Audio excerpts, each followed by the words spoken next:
Путин приказал подготовить к запуску ядерные ракеты. Кадыров требует бомбить украинские города. Люди, выходите на улицу, или молитесь. Кадыров Орусиянын Украинадагы тактикасын өтө жай деп атады. Чеченстандын башчысы Рамзан Кадыров Орусиянын Украинадагы азыркы аскери операциясын өтө жай деп атап, Украинанын бардык багыттарында жана аймагында масштабтуу операция жүргүзүүгө чакырды. Бул тууралуу ал өзүнүн Telegram каналында жазды. Кадыров улутчулдар күчтөн башка тилди түшүнүүгө ынтызар эмес деп билдирди. Анын пикиринде Украинанын ири шаарларын бир эле жол борс, Урал жана УАЗдар менен тазалоого болбойт. Конкреттүү чечим кабыл алып, бардык багыттар боюнча жана Украинанын аймагында масштабтуу операцияны баштоого убакыт келди. Мен жеке өзүм бир нече жолу террористтерге каршы тактиканы жана стратегияны иштеп чыктым. Согуштарга катыштым. Менин түшүнүгүмдө Украинада тандалган тактика өтө жай, бул узакка созулат жана менин оюмча эффективдүү эмес деп жазган ал. Чеченстандын башчысы ошондой эле Киев эки жолу сүйлөшүүдөн баш тарткандыктан Москва тактикасын өзгөртүүдөн башка айласы жок деди. Кайрылуусунун аягында ал Россия Федерациясынын президенти Владимир Путинден жогорку башкы командачы катары бардык атайын күчтөргө тиешелүү буйрук берүүнү суранган. Путин армияны өзгөчө күжүрмө нөөмөткө өткөрүүгө буйрук берди. Россиянын президенти Владимир Путин коргоо министри менен башкы штабтын башчысына орус армиясынын тосмо күчтөрүн өзгөчө күжүрмө нөөмөт режимине өткөрүүнү буйруду. Бул тууралуу ал коргоо министри Сергей Шойгу жана башкы штабтын башчысы Валерий Герасимов менен жолугушууда билдирди. Батыш өлкөлөрү биздин өлкөгө экономикалык чөйрөдө достук эмес аракеттери менен гана чектелбей жатканын көрүп жатасыздар. Мен баары билген мыйзамсыз санкцияларды айтып жатам. НАТОнун алдыңкы өлкөлөрүнүн жогорку бийлик өкүлдөрү да биздин өлкөгө каршы агрессивдүү билдирүүлөрдү жасап жатышат, деди ал. Уважаемые коллеги, вы видите, что западные страны предпринимают не только недружественные действия в отношении нашей страны в экономической сфере, я имею в виду нелегитимные санкции, о которых все хорошо знают, но высшие должностные лица ведущих стран НАТО допускают и агрессивные высказывания в адрес нашей страны. Поэтому приказываю министру обороны и начальнику генерального штаба перевести силы сдерживания российской армии в особый режим несения боевого дежурства. Украинанын 471 аскер кызматкери кармалды. Россиянын коргоо министрлиги Украинанын аскер кызматынын 302 зениттик ракеталык полку куралдарын өз каалоосу менен тапшырганын жарыялады. Мындан тышкары Украинанын 471 аскер кызматкери кармалганын билдиришти. Бул маалыматты РИА Новости 27 февралда жарыялады. Россия Федерациясы 24 февралда Украинага аскердик операцияларды баштаган. Дүйнөдөгү эң чоң жүк ташуучу Ан-225 мрия учагы жок кылынды. Дүйнөдөгү эң чоң Ан-225 мрия жүк ташуучу учагы Киевдин жанындагы Антонов аэропортунда жок кылынганын Укроборонпром 27 февралда социалдык тармактагы баракчасында билдирди. Мрия Гастомель аэропортунда оңдолуп жаткандыктан Украинадан учуп чыгууга үлгүрбөй калган. Алардын айтымында учакты орусиялык аскерлер жок кылган.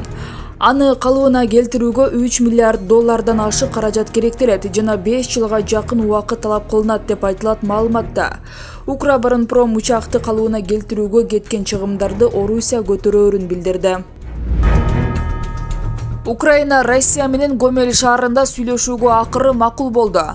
Украина Россиянын өкүлдөрү менен Беларустун Гомель шаарында жолугуп сүйлөшүү жүргүзүүгө макул болду.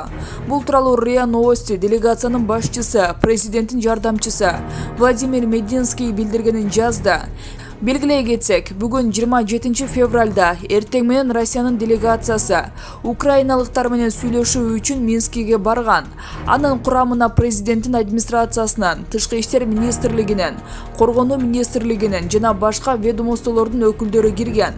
Алар сүйлөшүүнү Гомельде баштоого даяр экенин маалымдаган. Ал эми Украинанын президенти Владимир Зеленский кайрылуу жасап, Беларусь тараптан да сокку урулуп жатканын айтып, жолугушуу үчүн Минск нейтралдуу боло албастыгын билдирген. Ал дагы тынчтыкты орнотууга, сүйлөшүүгө ынтызар экенин, бул үчүн Варшава, Будапешт, Стамбул, Баку сыяктуу башка шаарларды тандоону сунуштаган эле. Беларусь убактысы боюнча саат 12:00да Россиянын өкүлдөрү Украинанын жообун саат 15:00 чейин күтөрүн. Эгер келбесе, бардык кан төгүүлөргө Украин тарап жоопкер болорун билдиришкен. Гомель шаары Беларусь менен Украинанын чек арасына жакын жайгашкан. Буквально около 3 часов к нам поступила информация с украинской стороны о заинтересованности и подтверждении проведения переговоров. Переговоры пройдут в Гомельской области, как мы предлагали. Сейчас отрабатывается маршрут и выбирается наиболее оптимальная точка на территории Гомельской области, где будет обеспечена максимальная безопасность для украинской стороны.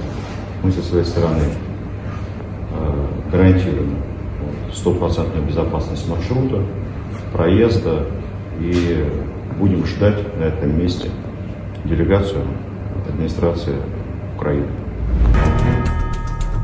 Эрдоган Москва менен Киевдин ортосундагы сүйлөшүүлөрдө ортомчу болууну сунуштады. Туркиянын президенти Реджеп Тайип Эрдоган Орусия менен Украинанын сүйлөшүүсүнө ортомчулук кылууну сунуштады деп билдирди Туркиянын президенттик администрациясынын коомчулук менен байланыш бөлүмүнүн башчысы Фахреттин Алтун Твиттерде.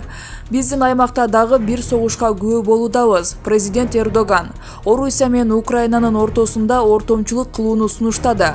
Анткени биздин эки өлкө менен тең күчтүү карым-катнашыбыз бар, деди Алтун. Ал түрк лидери союздаштарды бирдиктүү позицияга чакырды деп кошумчалады. Буга чейин Украинанын президенти Владимир Зеленский Эрдоган менен телефон аркылуу сүйлөшкөнүн жана түрк президенти Москва менен Киевдин сүйлөшүүлөрүн уюштурууга жардам берүүгө даяр экенин билдирген. Бул тууралуу Зеленскийге Азербайжандын президенти Ильхам Алиев да айтты. Украин лидери Израилдин премьер-министри Нафтали Беннетке да сүйлөшүүлөргө ортомчулук кылууну сунуштаган. Россиядагы Кытай элчилиги АКШны дүйнөгө кооптулук жараткан өлкө деп атады. Россиянын Кытайдагы элчилиги дүйнөгө анык коркунуч жараткан өлкө АКШ деп атады. Бул тууралуу аталган дипмиссиянын Твиттер тармагындагы баракчасына жазылган. Дүйнөгө чыныгы кооптулук алып келген ким экендигин эч качан унутпагыла деп айтылат текстте. Элчилик Кытайдын Тышкы иштер министрлигинин өкүлүнүн АКШнын бомба таштаган жерлери, демократиянын дүйнөлүк туру деп аталган сүрөттөгү твитине комментарий калтырган. Анда Америка бийлиги согуш ачкан чет өлкөлөр, Кореядан тарта Сирияга чейинки 33 мамлекет тизмектелген. Пекинден булар болжол менен алганда планетанын 1/3 бөлүгү экендигин белгилеген. Буга чейин Бириккен Улуттар уюмундагы Кытайдын өкүлү Цян Цюн коопсуздук кеңеши Украинадагы Россиялык операцияны сындаган резолюция кабыл алганда кошулуп добуш берген эмес.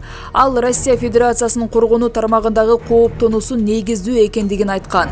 Бир өлкөнүн коопсуздугу башка мамлекеттердин коопсуздугунун жок болушунан улам камсыз болбой тургандыгына ишенебиз. НАТОнун кеңешинин 5 толкунунун фонунда Россиянын коргонуу тармагындагы күткөн нерсесине көңүл бурулушу керек жана алар тиешелүү деңгээлде канааттандырылышы шарт деген атайын өкүл. Мурдараак Тышкы иштер министрлигинин башчысы Ван И НАТОнун чыгыш тарапка улам кеңейип жатканынан улам Россия коргонуу жаатында койгон мыйзамдуу талаптарга тиешелүү деңгээлде маани берилиши керектигин белгилеген. Обращаясь к неравнодушным россиянам и белорусам, конечно. Каждый день выходит на работу. Этим самым вы помогаете своей армии подносить патроны, так сказать, и стрелять в нас ракетами и убивать нас, ваших, как вы нас называете, братьев и сестер. Хороший вы братский народ, спасибо вам. Останьтесь дома, проведите время с вашей семьей, друзьями, детьми, внуками, чего мы, украинцы, сделать не можем, потому что вы нас убиваете, и вы нас бомбардируете, вы нам не даете жизни. Останьтесь дома, останьтесь дома. Не выходите на улицу, вас там ждут. Останьтесь дома, не ходите на работу.